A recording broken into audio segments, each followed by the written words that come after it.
Hi guys, so mag-video pala tayo. Titimplan natin tikay kasi inutusan ako. Ayan guys, sinugasan ko pa lang yan.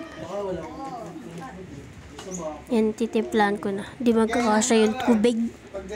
Tsaka yung dede niya, ubos na. Ay, gatas pala.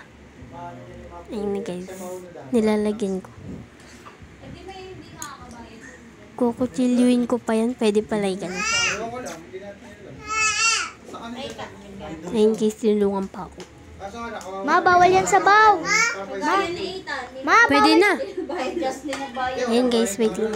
Ayun na, tinitimplan ka na.